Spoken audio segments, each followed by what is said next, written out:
Blockchains are decentralized databases with the primary purpose to safely and securely store data and information.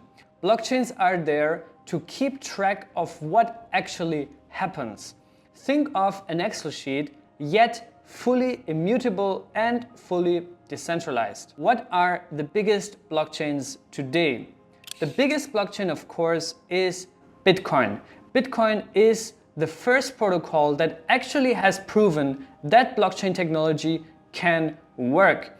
Bitcoin is the result of decades of innovation, and Satoshi Nakamoto, the inventor of Bitcoin, was first to resolve the so-called double spend problem. Bitcoin is digital gold. It's a new form of money that is fully in the hand of the people. It is also the first time in history that we are separating money from state, because Bitcoin is not controlled by a centralized issuer, which means there's no central bank, there's no centralized authority that controls the issuance and emission of Bitcoins. The second largest blockchain is, of course, Ethereum.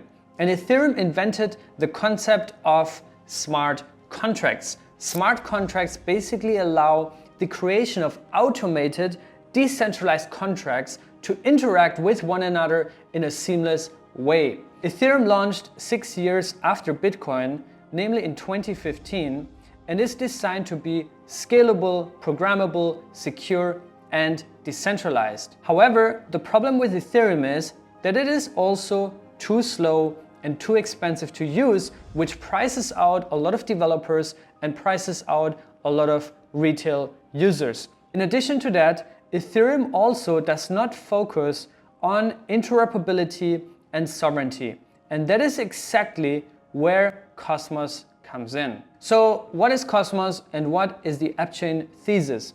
Cosmos originated basically in 2014 when Jae Kwon invented the first versions of Tendermint proof of stake. Cosmos also pioneered the AppChain thesis.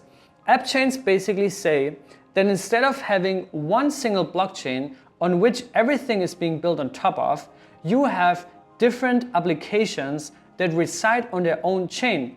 This would ensure full sovereignty as well as full interoperability through the innovation of the Inter-Blockchain Protocol, short IBC, which went live in early 2021. Before Cosmos, blockchains were unable to communicate to one another, and fat protocols always had this issue that speed would sacrifice either decentralization or security. Cosmos solves all these problems by horizontally scaling the blockchain economy through IBC. So instead of having one chain to host all applications, Cosmos pursues this goal to create an internet of blockchains, which is a network of blockchains that are all able to communicate with one another in a decentralized way. Instead of competing with each other for block space, they can customize the whole chain as they like, optimized for use cases ranging from DeFi, NFTs, AI, and much more. Does Cosmos equal Atom? Most people conflict Atom with being Cosmos. The truth, however, is that Atom or the Cosmos Hub are just one competitive layer 1 blockchain in this whole internet of blockchains, which is Cosmos. If anything would represent Cosmos, it would be IBC. IBC is fully chain agnostic and does not have its own coin.